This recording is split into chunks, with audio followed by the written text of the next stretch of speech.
السلام علیکم شمس الدین بھائی، خیریت سے ہیں؟ وعلیکم جی لائر صاحب، کیا حال ہے؟ آپ طبیعت آپ کی اللہ خیر تعالیٰ کا خیریت؟ بڑا احسان ہے، تھینک یو فار بس کمنگ، بہت شکریہ آپ کے میں تشریف آوری کا۔ ماشاء بہت آپ کا شکریہ، میں آپ سے بہت مستفید ہوتا ہوں آپ کی گفتگوؤں سے۔ تو میں متعلم کی حیثیت سے آپ کے دربار میں آیا ہوں، آپ کے اس پہ محفل میں، مطلب مناظر کی حیثیت سے نہیں۔ میں کچھ سوالات میرے ہیں۔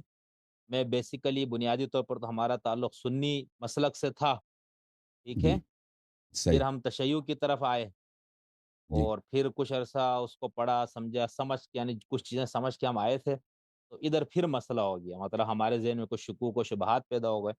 تو ہمارے یہاں پھر علماء اس پہ بات کھل کے نہیں کرتے، تو میں نے کہا کہ آپ بہت ببانگ دہل اور بہت حقیقت کا اظہار بہت کھلے الفاظ میں کرتے ہیں، تو میں نے کہا کہ آپ سے میں کچھ استفادہ کروں۔ تو میں بنیادی طور پر میرا پہلی ایک جو بات ہے، سوال، میں آپ کا شکریہ ادا کرتا ہوں، آپ نے جس ادب کا اور تواضع کا اظہار کیا ہے۔ آپ بڑے فاضل آدمی ہیں، میں نے آپ کے کلپس دیکھے ہیں، آپ تحقیقی بہت اچھے کلپس بناتے ہیں، اللہ آپ کو جزائے خیر دے، اور اللہ تعالیٰ آپ کی بہت توفیقات شکریہ۔ میں اضافہ فرمائے، اور بہت سارے لوگ آپ کی باتوں سے مستفید ہوتے ہیں، اور پاکستان کے ماحول میں جیسے آپ ریکارڈنگ کراتے ہیں اس طرح کرنا تحقیقی وہ نادر ہے، منفرد ہے۔ بہت سارے لوگ ویورز بڑھانے کے لیے سنسنی خیز باتیں کرتے ہیں تاکہ ان کے آ، لوگ کلک کریں اور دیکھ لیں، لیکن آپ کا انداز تحقیق ہے، آپ کا انداز یہ نہیں ہے کہ میں زیادہ سے زیادہ ویور کیچ کروں، بلکہ آپ کا انداز یہ ہے کہ آپ علمی باتیں، تحقیقی باتیں اور کچھ باتیں جس میں ڈیپتھ ہو، گہرائی ہو، وہ باتیں پیش کریں۔ اس سے اگر زیادہ ویورز نہ بھی آئیں تو نہ آئیں، تو میں آپ کا بڑا شکر گزار ہوں، اللہ آپ کو جزائے خیر دے۔ آپ نے جو مجھ سے سوالات کرنے ہیں، تو اگر مجھے آئے تو میں اتنا بڑا کوئی محقق نہیں ہوں، اگر مجھے آئے ان کے جواب تو انشاءاللہ تبارک و تعالی امید کرتا ہوں کہ جواب دے سکوں۔ بسم اللہ کریں۔ بہت شکریہ لہر صاحب، آپ نے میرے لیے اتنے اچھے کلمات کہے، اس پہ خدا آپ کی توفیقات میں اضافہ فرمائے، آپ کے علم تھینک یو میں، سر۔ آپ کی شعور میں۔ اچھا لہر صاحب، میں پہلا جو ایک سوال ہے نا، جو عقیدے کے حوالے سے میرا ایک سوال تھا، جب ہم عقیدہ لیں گے تو اس کا سورس کیا ہے؟ یعنی قرآن پاک سے تو ہر کوئی کہتا ہے کہ ہم عقیدہ لیں گے، تو اس کے بعد حدیث، تو کیا حدیث احاد سے بھی عقیدہ لیا جائے گا، یا عقیدے کے لیے صرف حدیث متواتر کا ہونا ضروری ہے؟ یہ میرا پہلا سوال ہے۔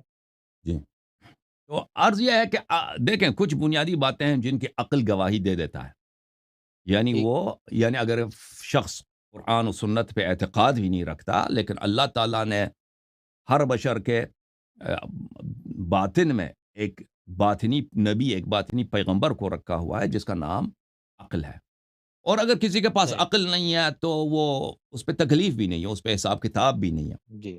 تو ہر صحیح۔ انسان جو مکلف ہے اس کے اندر عقل ہے، اور عقل ایک ایسی چراغ ہے کہ اس کے سامنے اگر مختلف راہیں دکھایا جائیں تو بہت دفعہ، نہیں کہ ہر دفعہ، بہت دفعہ وہ غلط اور صحیح میں تشخیص دے سکتا ہے، بالخصوص اگر انسان عقل کا استعمال کرے اور سوچے اور کچھ تحقیق کرے، اور کیونکہ حق اور باطل میں بہت دفعہ تشابہ ہوتا ہے، لوگ باطل باتوں کو حق بنا کر پیش کرتے ہیں، لیکن اگر انسان سوچے تو بہت دفعہ بہت آسانی سے واضح ہو جاتا ہے کہ حق کیا ہے۔ تو ایک مرحلے میں عقل حجت ہے، اور عقل جب شہادت دے ٹھیک۔ دیتا ہے کہ قرآن کریم اللہ کا کلام ہے، یہ اللہ تعالیٰ کی وحی ہے، اور اللہ تعالیٰ خالق زمین و آسمان ہے، اللہ جھوٹ نہیں بولتا، اور عقل جب شہادت دے دیتا ہے کہ نبی کریم صلی اللہ علیہ وآلہ وسلم اللہ کے نبی ہیں، اور وہ معصوم ہیں، اور وہ ہدایت کے لیے بھیجے گئے ہیں، اور سراج منیر ہیں، ہادی ہیں، بشیر و نذیر ہیں، اور ائمہ اطہار علیہم الصلاۃ والسلام ان کے معصوم اور برحق خلفاء ہیں، اللہ کی جانب سے ہدات مہدیین ہیں،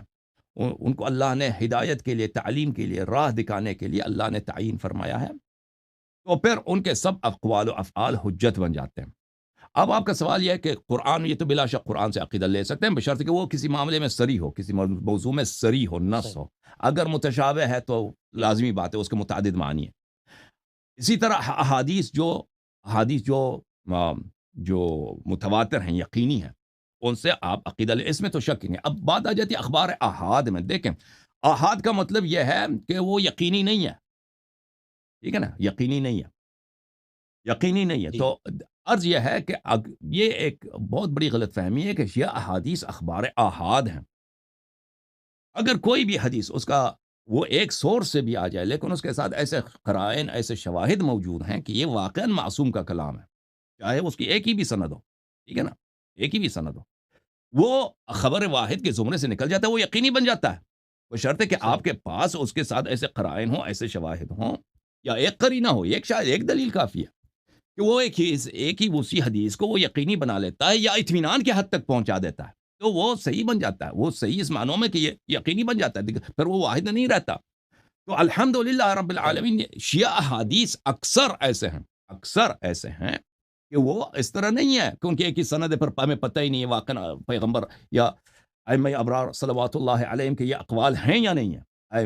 احادیث شیعہ، یہ ہمارے محدثین کا اس پہ بڑا زور ہے، بلکہ سید مرتضیٰ کا تو آپ نے دیکھا ہوگا، ان کا تو یہ بہت واضح ہے کہ شیعوں کا ترہ امتیاز یہ ہے کہ وہ اخبار واحد پہ عمل بھی نہیں کرتے، صرف خبر متواتر پہ عمل کرتے ہیں، ہوں، ٹھیک ہے نا؟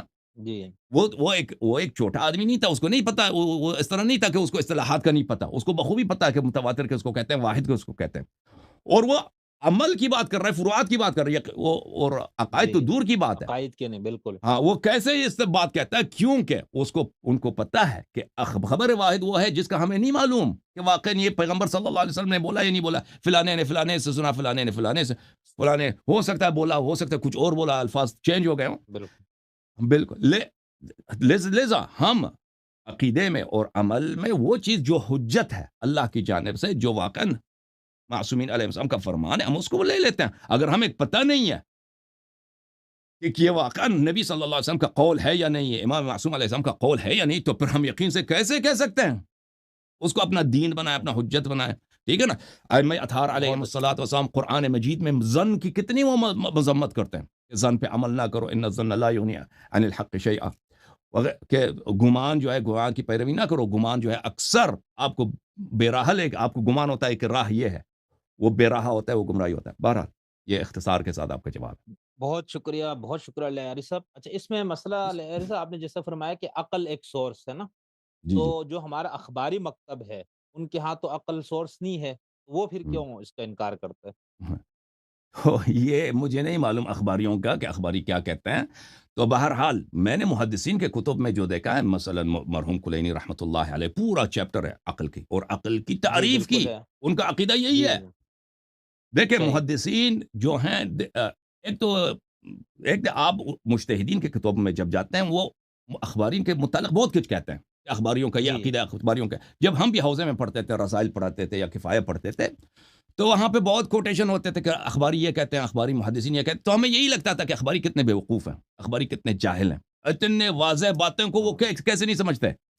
یعنی بالکل، ہمیشہ اسی طرح پیش کرتے تھے کہ ان کی باتیں بہت ہی بچے گانا، بہت ہی سرسری، بہت غیر عمیق، اور کہ آرام سے آپ اس کی باتوں کو رد کر سکتے ہیں۔ لیکن یہ ہمارے مجتہدین کی جو ہے عدم امانت ہے، اور ان کا اپنا عدم تحقق تعمق ہے کہ محدثین کے کتب کو انہوں نے اچھی طرح سے پڑھا نہیں ہے، ان کے موقف کو اچھی طرح سے نہیں جانتے۔ عقل حجت ہے بالکل، لیکن ایک مرحلہ آ جاتا ہے کہ عقل کہتا ہے کہ اب مجھے نہیں معلوم، اب مجھے نہیں معلوم۔ صحیح، فروعات میں اہل بیت علیہم الصلوۃ والسلام کے احادیث بہت زیادہ ہیں کہ آپ فروعات میں عقل سے حلال حرام نہیں بنا سکتے۔ یہاں پہ عقل آ کے رک جاتا، عقل خود بھی کہتا ہے وضو مثلا ہم کیسے بنائیں، یہ عقل کی بات ہی نہیں ہے۔ یہ ایک ایسی چیز ہے کہ عقل کہتا ہے مجھے وضو کا بالکل نہیں پتا، وضو یہ غسل جنابت کس طرح بنایا جائے، غسل جنابت واجب ہونا چاہیے یا نہیں ہونا چاہیے، تیمم جو ہے غسل کے بجائے مٹی پہ ہاتھ لگائیں، چہرے پہ لگائیں، یہ غسل کی جگہ لے لیتا ہے، ٹھیک ہے نا؟ یہ تو عقل سے بننے والی چیز ہے ہی نہیں ہے۔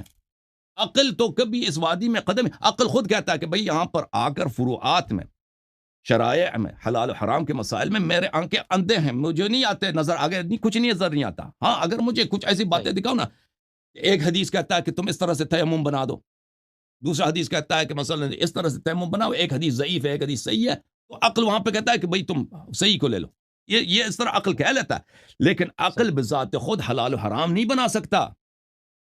اس کو قیاس کہتے ہیں، اس کو استحسان کہتے ہیں، اس کو مسئلہ مرسلہ کہتے ہیں۔ ہماری مذہب میں اہل بیت اطہار علیہ السلام کے نہیں ہے، مذہب میں وہ مردود ہیں۔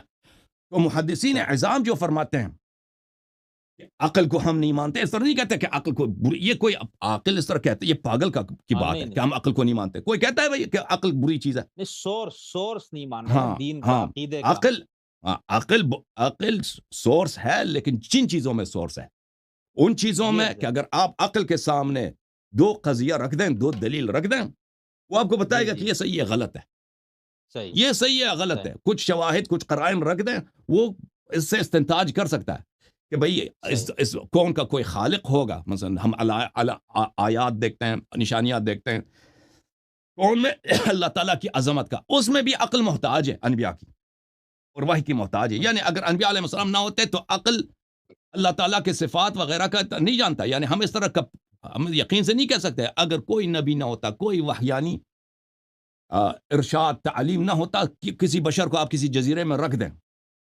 وہ کبھی کسی اس کو دین کا نہ پتہ ہو، وہ ایسے اپنے عقل سے بتائے گا کہ اس قوم کا کوئی خالق ہے یا نہیں ہے. ہمیں نہیں معلوم اس کا، یہ کوئی کسی نے تجربہ نہیں کیا ہے. لیکن عقل شواہد دیکھتا ہے، آثار دیکھتا ہے، لیکن کیا اسے صحیح نتیجہ اخذ کر سکتا ہے؟ یہ بات جو ہے نا، یہ بعض چیزوں میں صحیح نتیجہ اخذ کر سکتا ہے، لیکن اکثر معاملوں میں پھر بھی اس کو تعلیم کی ضرورت ہوتی ہے، ارشاد کی ضرورت ہوتی ہے. جی ہاں. تو عرض یہ ہے کہ عقل ایک مرحلہ ہے عقل کے کام کا، لیکن عقل سب کچھ نہیں بتا سکتا. عقل ایک مرحلے میں آ جاتا ہے وہ جب خود عقل آپ کو شہادت دے دیتا ہے کہ اللہ وحدہ لا شریک حق ہے، نبی کریم صلی اللہ علیہ وسلم نبی ہیں، معصوم ہیں، اللہ کی جانب سے ہادی ہیں، ائمہ اطہار علیہ السلام معصوم ہیں، ان کی اطاعت ہی میں انسان کی فلاح ہے. تو پھر عقل خود شہادت دیتا ہے جو وہ کہتے ہیں وہ صحیح ہے، تم مان لو. تو پھر فروعات کے مسائل میں عقل کی بالکل کوئی حجیت نہیں ہے، اور یہ ہمارے پاس اس کے دلائل بہت زیادہ. اور لیکن ہمارے مجتہدین نہیں مانتے اس بات کو. مجتہدین کی یہ بہت بڑی ہٹ درمی ہے، مجتہدین کی یہ بہت تعجب ہے. یعنی اتنے غلط اخطاء کہ اتنے زیادہ احادیث ہیں کہ آپ فروعات سے عقل نہیں، فروعات میں عقل سے آپ کوئی حکم نہیں بنا سکتے، لیکن وہ بہت آ جاتے ہیں کہ اپنے عقل سے حکم بناتے ہیں، حلال حرام بناتے ہیں، واجب بناتے ہیں، بہت زیادہ، بہت کثرت کے ساتھ. حالانکہ یہ مذہب اہل بیت علیہ السلام میں بدیہیات ہے کہ یہ حرام ہے، یہ ممنوع ہے. اور عقل خود بھی کہتا ہے کہ میرا اس معاملے میں کام نہیں ہے، لیکن مجتہدین یہ کرتے ہیں اور اپنے بیچارے مقلدین کو بتاتے ہیں کہ یہ ہمارے جو ہیں، ہم نے یہ سب قرآن و سنت سے اخذ کیا ہے. لیکن ان کی کتابوں میں جائیں، بے شمار ان کے احکام ہیں جو عقلی دلائل پہ مبتنی ہیں. جی سر. بالکل بالکل، بہت شکریہ لاہر صاحب. اچھا، میرا اگلا سوال یہ تھا کہ جب ہم دنیا مسلمانوں کی جو دو بڑے گروہ ہے شیعہ سنی کی ہم تقسیم کرتے تو اس میں جو بنیادی اختلاف ہے وہ مسئلہ امامت ہے جو شیعہ مفہوم میں ہے، جی اور ادھر ہے عصمت عدالت صحابہ. اب جو ہم جب قرآن کو دیکھتے ہیں یا حدیث کا ذخیرہ دیکھتے ہیں تو اس میں عدالت صحابہ تو ہمیں نہیں، اس میں کوئی عقیدے کے طور پر تو نظر نہیں آتا. بہرحال طالب علم کے طور پر مجھے ٹھیک ہے، صحابہ کی فضیلت پر آیتیں بھی ہیں اور ان کی مذمت پر بھی آیتیں ہیں، فضیلت پر حدیثیں بھی مل جائیں گی آپ کو، مذمت بھی. عدالت کے اوپر کوئی چیز نہیں، لیکن یہ جو عصمت امام یا امام کا خدا کی طرف سے منصوص ہونا، ٹھیک ہے نا، اور ان کا معصوم ہونا جو پورا تصور ہے شیعہ، تو کیا یہ جی قرآن میں موجود ہے یہ پورا یہ عقیدہ، اور یہ خاص طور پر بالکل. اثنا عشری شیعوں کا، جی 12 ہو، دیکھیں ذریت حسین سے ہو، یہ سارا. جی جی دیکھیں اطیعوا اللہ واطیعوا الرسول واولی الامر منکم. وہی طاعت جو اللہ کے لیے، جو رسول صلی اللہ علیہ وسلم کے لیے، وہی اولی الامر کے لیے. یہ فخر رازی صحیح. اپنے تفسیر میں اسی آیت کے ذیل میں کہتا ہے کہ جب اللہ تعالیٰ نے بلا قید و شرط اس طاعت واجب کیا ہے کہ جس معاملے میں بھی ولی امر کا حکم ہو اس میں آپ طاعت کریں، اس کا مطلب یہی ہے کہ ولی امر کبھی غلط حکم نہیں دیتا. یہ اس کی عصمت کی دلیل ہے. پھر وہ آ جاتا ہے، کہتا ہے کہ ولی امر کون ہے. کہتے ہیں بعض لوگ کہتے ہیں خلفاء ہیں، شیعہ کے روافظ کہتے ہیں کہ ان کے ائمہ اثنا عشر ہیں، لیکن وہ کہتے ہیں خلفاء بھی نہیں، ائمہ اثنا عشر نہیں، پوری امت ہے. امت کا اجماع کا نام ہے یہ اجماع اولی الامر ہے، اور اجماع امت کا نام اولی الامر. تو اس آیت سے خود فخر رازی جو امام الاشاعرہ ہیں اور بہت بڑے متکلم، بہت بڑے مفسر ہیں، وہ خود کہتے ہیں یہ آیت دلالت کرتا ہے اولی الامر کی عصمت کی دلالت ہے. لیکن اس کا مصداق وہ ایک ایسی عجیب غریب کہتا ہے نا کہ اجماع امت نہ لغت میں نہ شرع میں کوئی اس کو اولی الامر نہیں کہتا. تو اور ان کے خلفاء جو ہیں وہ غیر معصوم ہیں، یہ تو سب کو معلوم ہے کہ ان کی عصمت نہیں ہے. بہت سارے خلفاء تھے جنہوں نے کعبہ جلائے، جنہوں نے مدینہ منورہ میں زنا ریپ کریں، پورا یعنی گینگ ریپ کرتے تھے. یزید کا جو لشکر ہے مدینہ منورہ میں واقع حرہ میں صحابہ مہاجرین انصار کی بیٹیوں کے ساتھ اور ان کے بہوؤں کے ساتھ، ان کے بہنوں کے ساتھ کیا کیا انہوں نے. آپ ان کے اپنے کتب میں جا کے دیکھیے، ابن تیمیہ کے کتب میں، البدایہ والنہایہ ابن کثیر میں، کہ 3 دن تک مدینہ منورہ میں نوامی سے صحابہ کے ساتھ، مہاجرین انصار کے بیٹیوں کے ساتھ، پوتیوں کے ساتھ یہ گینگ ریپ کر رہے تھے. شام کے لشکر کس کے حکم سے؟ یزید کے حکم سے. تو ان کے خلفاء معصوم نہیں ہیں، بلکہ ان کے مسلمان ہونے پہ اگر کوئی کہہ دے کہ یزید کافر ہے تو بلا شک یہ ایک قطعی اور واضح بات ہے، جو کعبہ جلاتا ہے وہ کیسے مسلمان ہو سکتا ہے؟ اب امام حسین علیہ السلام کو چھوڑیں، امام حسین علیہ السلام وہ روافظ کا حساب کریں، اب کعبہ امام حسین علیہ السلام کعبے سے تو بہت بڑا ہے، ان کی جوتی بھی کعبے سے المؤمن اعظم حرمتا من الکعبہ، امام حسین علیہ السلام تو دور کی بات ہے، لیکن جس نے کعبہ جلایا، یہ ان کے عقل کی بات کر رہا ہوں، مخالفین کے عقل کے مطابق بات، جس نے کعبہ جلایا، کعبہ پہ منجنیق پہنی، وہ کیسے مسلمان ہو سکتا ہے؟ ٹھیک ہے نا؟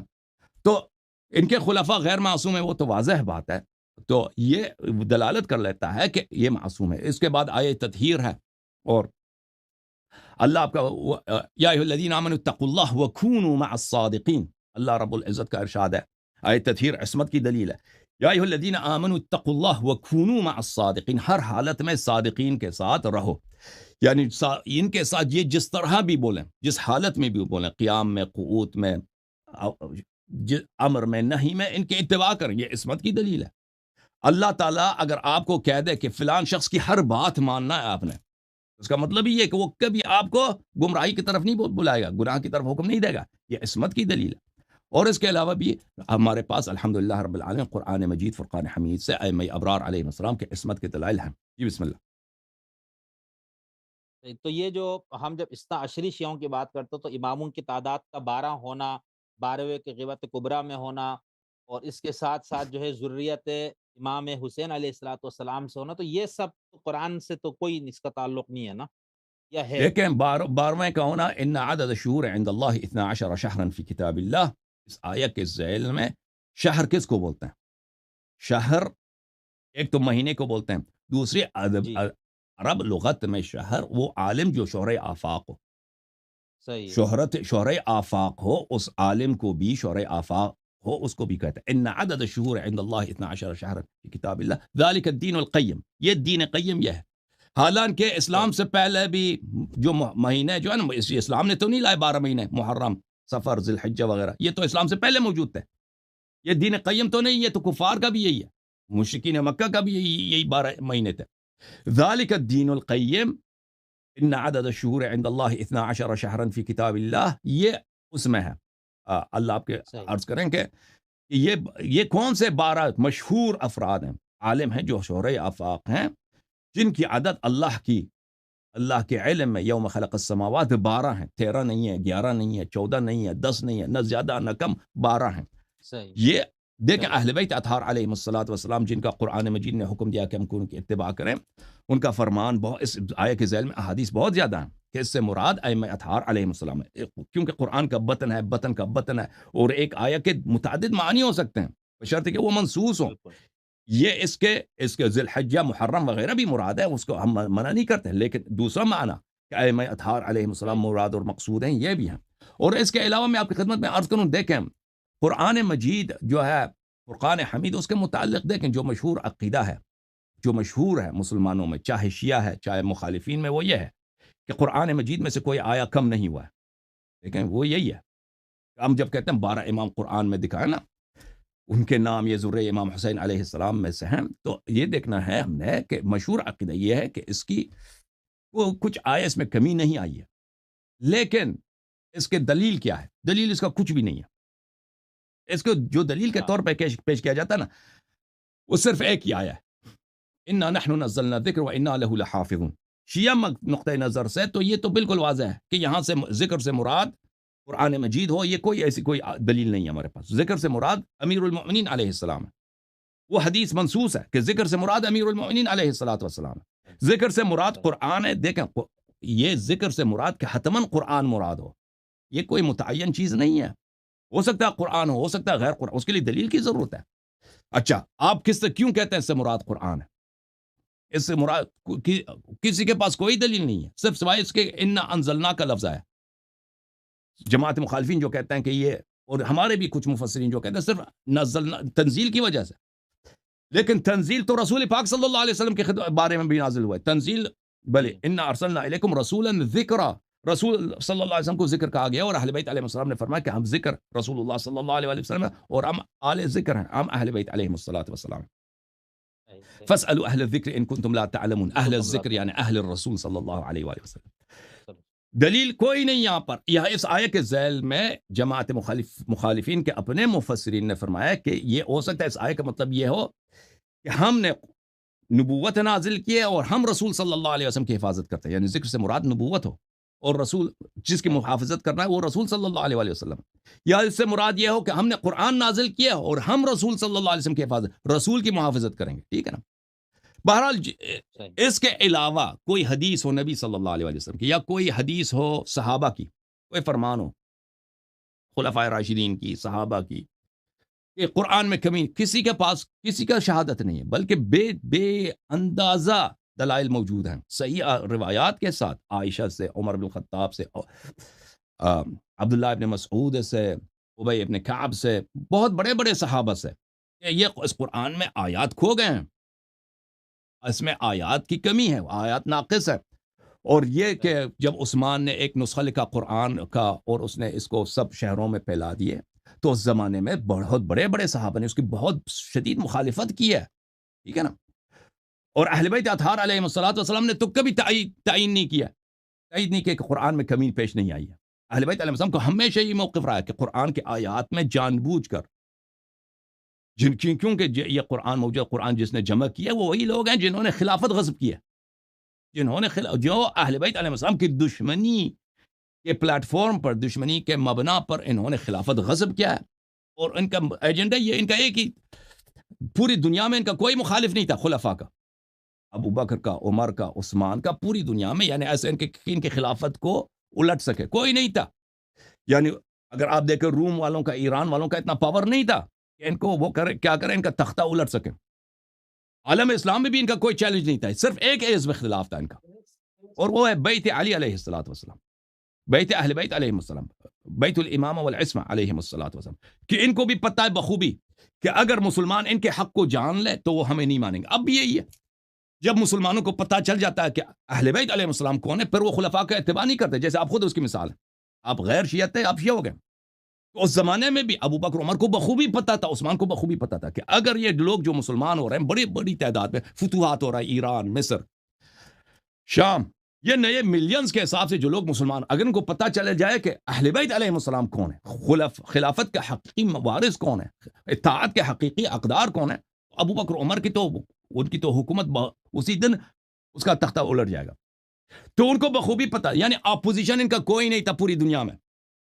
پوری دنیا میں خلفاء کا ایک ہی اپوزیشن تھا, اور وہ ایک بہت ہی چھوٹا سا گھرانہ, کمزور, ظاہری لحاظ سے کمزور گھرانہ, جن کی اتنی وہ فالوورز نہیں ہیں, اتنے ماننے والے نہیں ہیں, لیکن ان کا حق بہت عظیم ہے.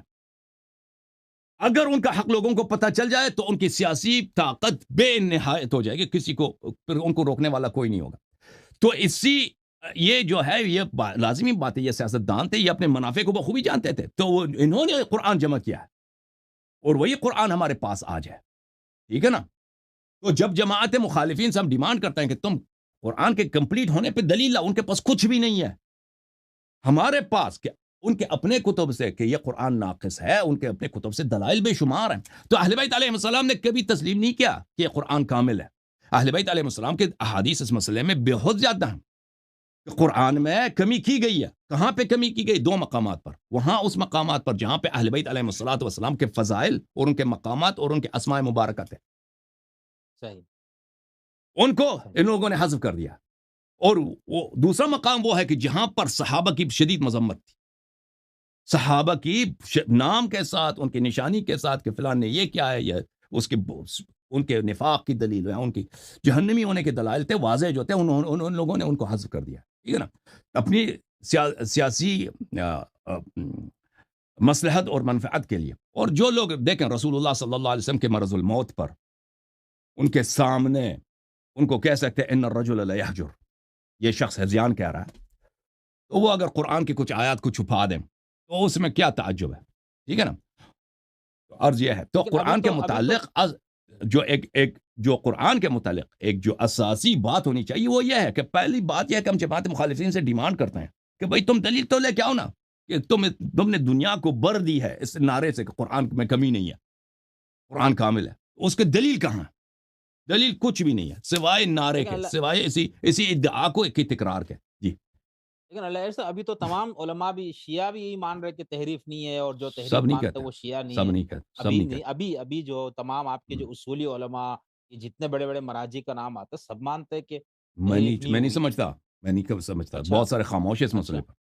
ان کا عقیدہ، سب اچھا، کا عقیدہ یہ نہیں ہے، اصولیوں کا سب کا اچھا، یہ عقیدہ نہیں ہے، بہت سارے اصولی ہیں وہ بالکل نہیں مانتے نہیں کہ تو قرآن کوئی ہے مجید آپ کامل ہے، جو نام ہاں، دے لیکن سکتے وہ ہیں؟ جرأت نہیں کرتے، وہ اچھا جرأت نہیں، یہ کیونکہ بات ان کے ذہنیت میں یہ ہے کہ اگر ہم یہ کہہ دیں تو دنیا میں مشہور ہو جائے گا کہ شیعہ قرآن کو ہوں، نہیں مانتے، ہاں، وہ اس بالکل، ڈر سے نہیں بالکل، کہتے۔ لیکن میں بہت سارے اچھا، علماء کو جانتا ہوں، جی بالکل، بالکل وہ بالکل نہیں مانتے۔ میں آیت اللہ وحید خراسانی صاحب کے درس میں ہم جب جاتے تھے تو ان جی، سے تو میں نے کبھی نہیں سنا، لیکن ان کے جو سینئر شاگردوں تھے، شاگرد تھے، تو وہ تو بہت واضح طور پہ کہتے تھے یہ تو بالکل بدیہی بات ہے، قرآن میں کمی ہے، ٹھیک ہے نا؟ اچھا، تو یہ بہت سارے علماء اس مسئلے میں خاموش ہیں، کچھ بولتے نہیں ہیں۔ ان کی خاموشی کو اس بات پہ عمل نہیں کیا جائے کہ جو لوگ فتویٰ دیتے ہیں کہ قرآن کامل ہے کہ وہ ان کے موافق ہیں، جو لوگ فتویٰ بھی دیتے ہیں نا کہ قرآن کامل ہے، ان کے فتوے پہ بھی جی، زیادہ جی، بھروسہ نہیں ہے، بالکل، کیا وہ ان کا واقعا عقیدہ یہ بھی ہے کہ نہیں ہے، ٹھیک ہے نا؟ کیونکہ یہ ان کا تو یہ تو بہت دفعہ وہ تقیہ یا مصلحت کی بنا پر بہت کچھ کہتے ہیں جو ان کا اپنا اصلی عقیدہ نہیں ہوتا۔ جی ہاں۔ اچھا، اچھا بہت یہ میرے خیال سے اور ساتھی بہت سارے آپ کے منتظر ہیں، اور شاید آپ کا مناظرہ بھی، تو میں آخری ایک سوال کی اجازت چاہتا ہوں آپ سے، جی سر، اگر بسم اللہ۔ جی، بہت شکریہ۔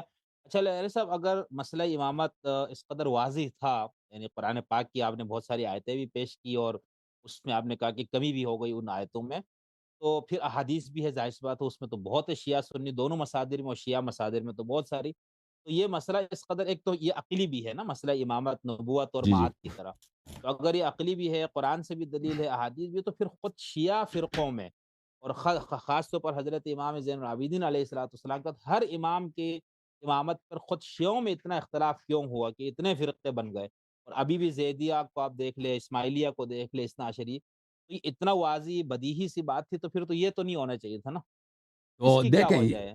دیکھیں، میں پہلی بات یہ آپ کو جواب دے دوں کہ جو رسول پاک صلی اللہ علیہ وسلم کے اپنے صحابہ کے ساتھ ہوا، پھر میں شیعوں کے درمیان آ جاتا ہوں نا، تو بہت سارے لوگ ٹھیک، تعجب یہی کرتے ہیں، تعجب یہ کرتے ہیں جی، کہ بھئی کیسے ہو سکتا ہے کہ نبی صلی اللہ علیہ وسلم نے بیان کیا، واضح بیان کیا، اور پھر صحابہ کی اکثریت اس بات کو نظر انداز کریں اور ایک غیر شخص کے سامنے کی اتباع کریں۔ تو عرض یہ ہے کہ یہ جو نظریں پیش کیا جاتا ہے کہ صحابہ دنیا پرست نہیں ہو سکتے، صحابہ ہمیشہ حق کے ساتھ رہے ہیں، یہ بالکل تاریخ کے خلاف ہے۔ قرآن مجید کی شہادت ہے، بسم اللہ الرحمن الرحیم، سورہ جمعہ میں وَإِذَا رَأَوْا تِجَارَةً لَهْوًا انفضوا إِلَيْهَا وَتَرَكُوكَ قَائِمًا۔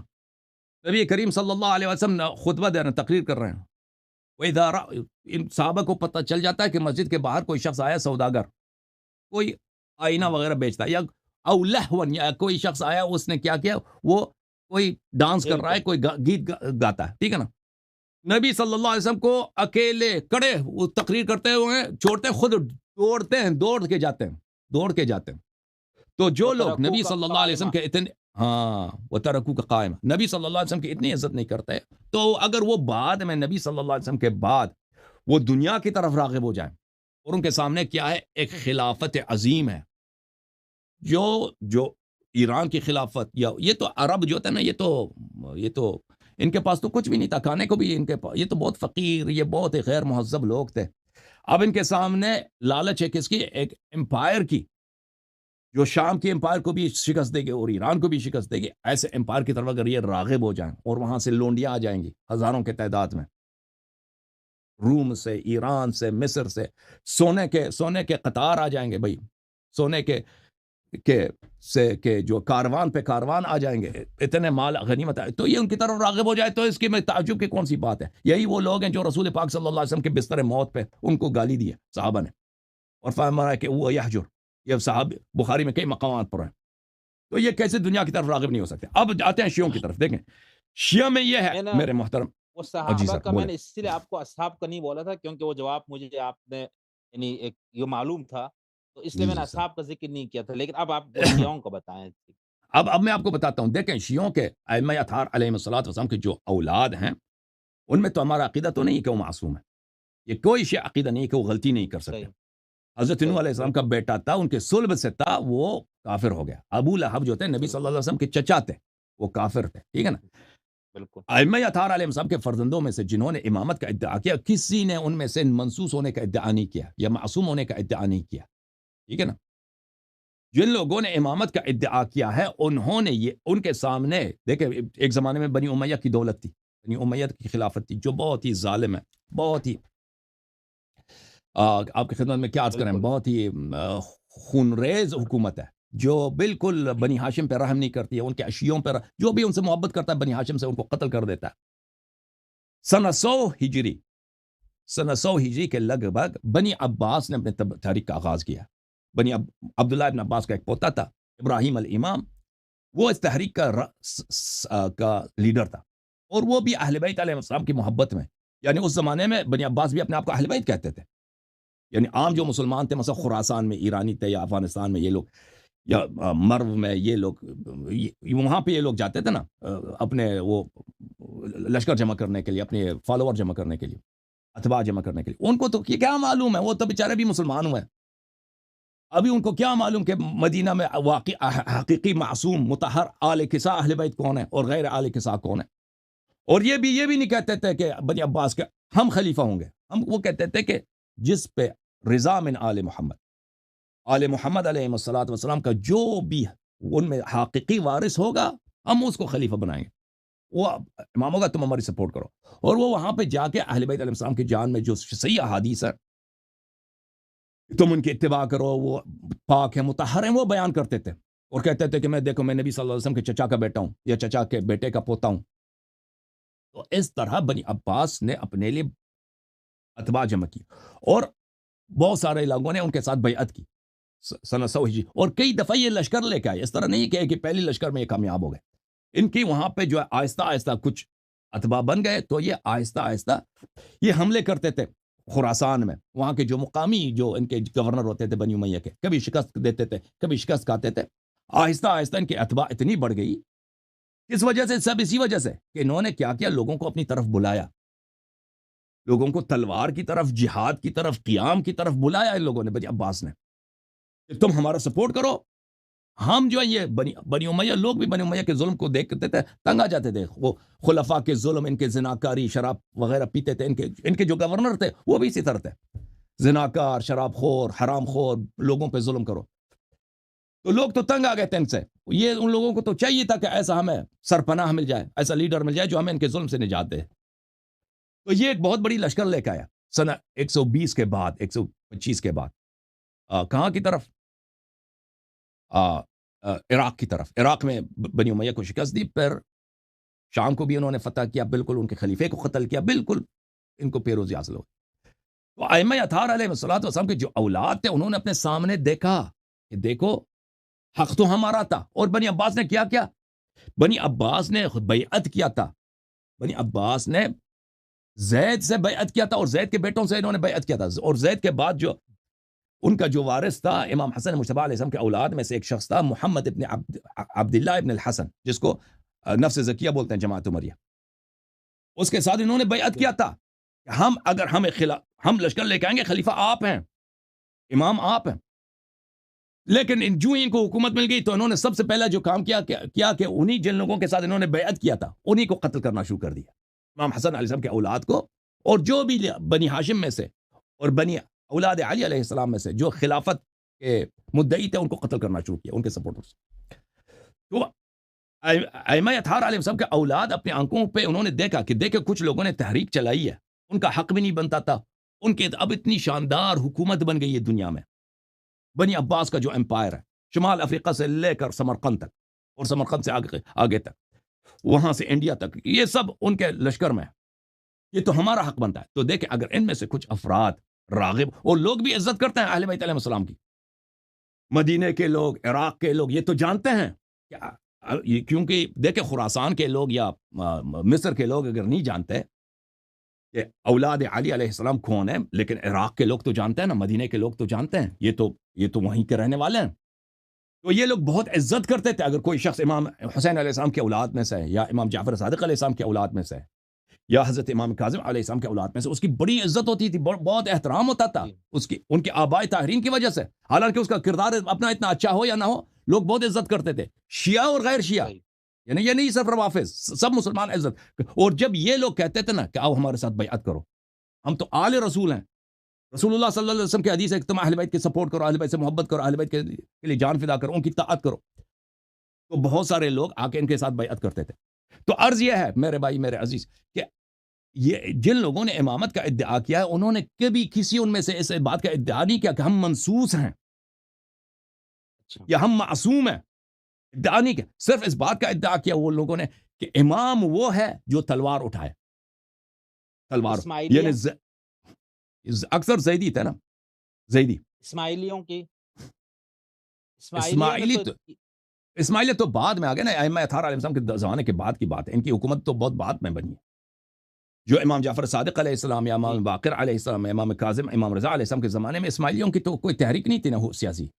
اس زمانے میں صرف زیدی تحریک تھی، زیدیوں کی تحریک تھی. صحیح زیدی جو امام تھے، زیدی امام مانتے تھے، بالکل مانتے تھے. دیکھیں وہ پرائیویٹ میں کہتے بھی تھے کہ اصلی امام امام جعفر صادق علیہ السلام ہے. پرائیویٹ میں لوگوں کے سامنے نہیں کہتے تھے، اپنے مریدوں کے سامنے نہیں، لیکن پرائیویٹ میں زید خود بھی کہتا تھا اصل جو امام ہے میرا بھائی امام محمد باقر علیہ السلام ہے، ان کے بعد امام جعفر صادق علیہ السلام ہے.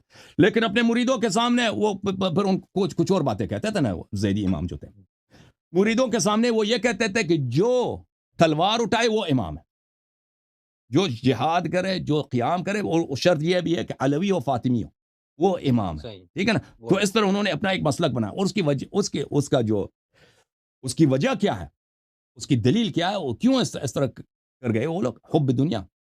حب دنیا کیونکہ حکومت ایک ایسی چیز ہے نا. اب دیکھیں آپ کے پاکستان میں کوئی شخص اگر حاکم بننا چاہتا ہے اس کا کیا طریقہ کار ہے؟ وہ الیکشن لڑے گا، پرائم منسٹر اپنے اتباع بنائے گا، پرائم منسٹر شاید بن جائے یا نہ بن جائے الگ بات ہے.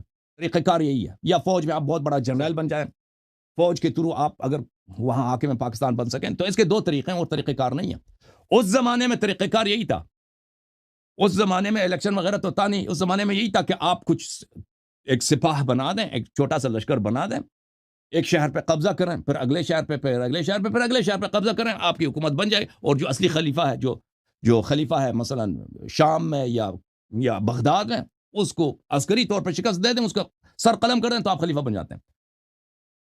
تو یہ جن لوگوں نے امامت کا ادعا کیا ہے، خلافت کا ادعا کیا ہے، وہ سیاسی اور حکومتی مقامات کے طالب تھے. ان میں سے کوئی ایسا نہیں گزرا ہے جو ائمہ علیہ السلام کے مخالف جو امام تھے کہ وہ یہ کہتے ہیں کہ ہم جہاد نہیں کریں گے، ہم امام ہیں، ہمیں حکومت نہیں چاہیے، ہم امام ہیں. کوئی نہیں کہتا. اور یا ہم معصوم ہیں یا ہم منصوص ہیں، کوئی نہیں کہتا. وہ سب کہتے تھے کہ ہم اہل بیت میں سے، آپ ہماری سپورٹ کریں تاکہ ہماری حکومت بن جائے. اور بہت سارے ان میں سے یہ ہوتے تھے کہ جب وہ پکڑے جاتے تھے، بنی عباس ان کو پکڑتے تھے، اور بنی عباس بعد میں بہت چالاک بن گئے تھے. ان سے توبہ کراتے تھے تو پھر ان کو چھوڑتے تھے. ان کو لاتے تھے ممبر پہ، وہ تقریر، مجھ سے غلطی ہو گئی ہے بھائی، میں خلیفہ نہیں ہوں، میں جو منصور ہے یا میں ہارون ہے میں اس کو اپنا خلیفہ مانتا ہوں. پھر اس کو چھوڑتے تھے. پھر وہ ایک عام شہری کی زندگی گزارتا تھا. پھر یا اس کو قاضی یا بناتے تھے یا گورنر بھی بناتے. اس طرح بھی ہوتا تھا. ٹھیک ہے نا. تو ائمہ اطہار علیہ السلام کے اولاد میں سے جن لوگوں نے خلافت کا ادعا کیا، وہ صرف اسی طرح جیسے صحابہ نے خلافت کا ادعا باطل ادعا کیا. بہت آپ کو اللہ تعالیٰ آپ کو سلام. اگر مزید سوال ہے میں آپ کی خدمت میں حاضر ہوں. بس میں اسی سے متعلق یہ تھا نا، جب ہم امامت کو اصول دین کہتے ہیں نا، اصول دین، تو اس سے تو پھر لہر صاحب یہ ہوگا نا کہ جیسے اگر کوئی نبوت کا انکار کرے یا معاد کا، تو وہ تو کافر ہو جائے گا. تو اس طرح سے تو جو بندہ امامت کا اس مفہوم میں انکار کرے جو شیعہ مفہوم ہے، تو پھر تو پوری امت 98 یعنی 90% امت کافر ہے. بلا شک اور یہ جن لوگوں نے امامت کا، زیدی جو امام اسماعیلی امام ہے، ان کے متعلق ائمہ اطہار علیہ السلام کے احادیث ہیں. شیعہ ان سے پوچھتے تھے کہ اگر کوئی امام نہیں ہے اور وہ امامت کا ادعا کرتا ہے، منصوص من اللہ امام، وہ امامت کا ادعا کرتا ہے، اس کا کیا حکم ہے؟ تو ائمہ اطہار علیہ السلام فرماتے ہیں کہ وہ مرتد ہے، کافر ہے. پھر پوچھتے تھے اگر وہ علوی اور فاطمی ہو تو کیا؟ تو فرماتے تھے علوی فاطمی بھی ہو تو وہ کافر مرتد ہے. یہ احادیث ان کا وجہ صدور کیا ہے؟ ان کا وجہ صدور خود ائمہ اطہار علیہ السلام کے اولاد ہیں. ٹھیک ہے نا. نہیں جیسے ابھی ان ائمہ اطہار علیہ السلام کے بھائی ائمہ اطہار علیہ السلام کے کزنز ہیں جو جھوٹے امامت کا ادعا کرتے تھے، تو ان کے متعلق ارتداد کا فتویٰ خود ائمہ علیہ السلام نے دی ہے. جی ہاں بالکل. لیکن ابھی جو اہل سنت کے لوگ بھی تو اس تصور امامت کو نہیں مانتے نا، جو شیعہ، تو ہم ان کو بھی جی کافر کہیں گے ایک. اور دوسرا جو اب مراجی جو یہ فرق کرتے ہیں کہ بھئی یہ اصول مذہب ہے، اصول دین نہیں ہے، جو نہیں مانتا وہ مسلمان رہے گا، یہ اس کو آپ کیسے دیکھتے ہیں؟ بس یہ میرا آخری ہے، باقی دوستوں سے ایک شخص معذرت اگر ہے. جاہل ہے، دیکھیں وہ ایک شخص جو جھوٹا ادعا کرتا ہے کہ میں امام ہوں، ٹھیک ہے نا، وہ بڑا فرق کرتا ہے اس شخص سے جو پتہ ہی نہیں اس کو حقیقی امام کون ہے.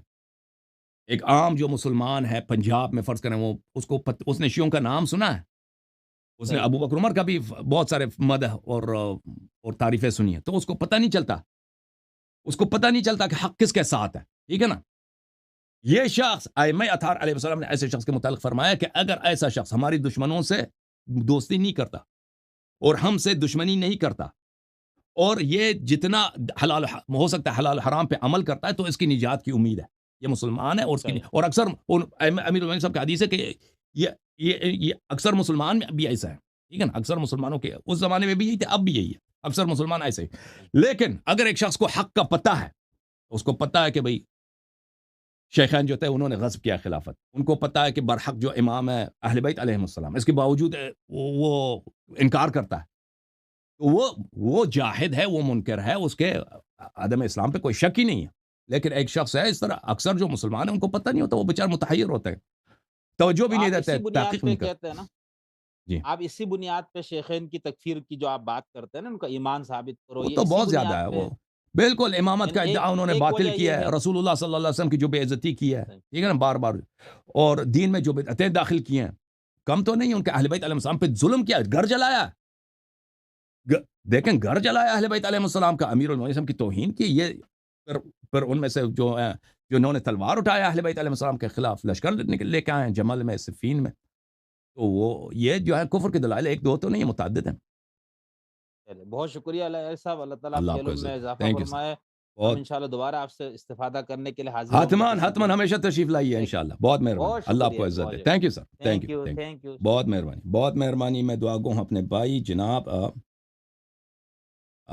شمس الدین حسن شگری صاحب کا، جو محقق ہیں، جو اہل سنت سے شیعہ ہو گئے ہیں، ان کے سوالات کا جواب دینے میں ہمیں خوشی ہے، میں ان کا بڑا شکر گزار ہوں، اور وہ ہم نے ان کو دعوت بھی دیا تھا، عرض کریں کہ وہ ہماری دعوت سے تشریف لائیں۔